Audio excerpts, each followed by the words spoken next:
Mana 4 marta 5 marta borib 4 marta 5 marta boryapman-da, oxiri telefondan ushlayapman, telefon qilyapman.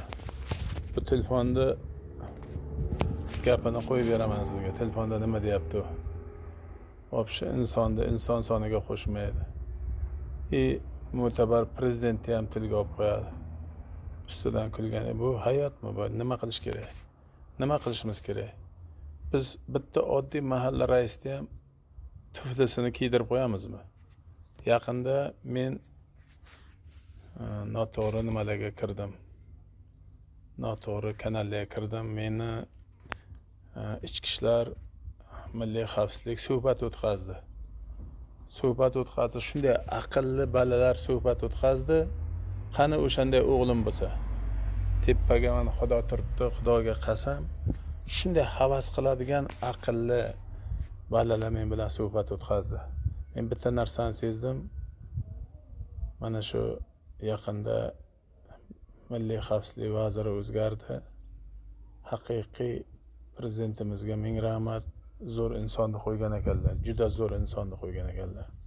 Ichki ishlar ham o'zgardi-ku. Til ojiz, shunchalik yaxshi insonni qo'ygan ekanlar. Shunday havas qildim, qani shunday aqlli. Mayli o'g'lim ichki ishlarda ishlamasin, milliy xavfsizlikda ishlamasin. Shunday aqlli o'g'lim bo'lsa edi degan. Va lekin meni shunday aqlli balalar meni suhbat o'tkazdi-da. Bu chiqib kelib xalta ichiga aytayapti, mahalla rais, seni qamoqdan olib qoldim deydi. Men seni milliy xavfsizlikdan, Toshkentdan kelgan milliy xavfsizlik odamlardan olib qoldim deyapti. Videosi turibdi, tashlayman.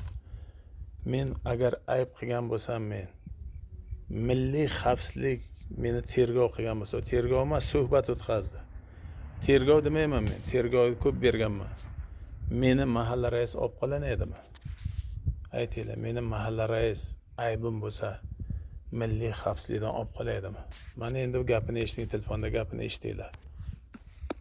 Svetnomasa qo'l yozma qilamiz, nima farqi bor? 20 bordim, 20 bordim. 5 marta borganda videosini taylab beraman sizga.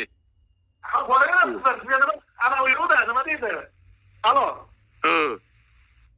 Endi gapirsangiz akam sizni qabul bo'ladi.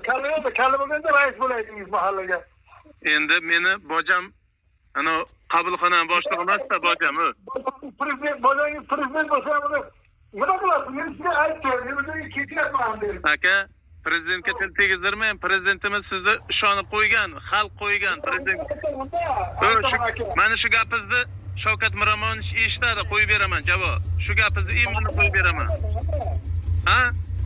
Mayli. Bo'ldi, hozir hokimga beraman, taylayman buni. Lekin buni internetdan Shavkat Miromonovich eshitadi, yozib qo'ying.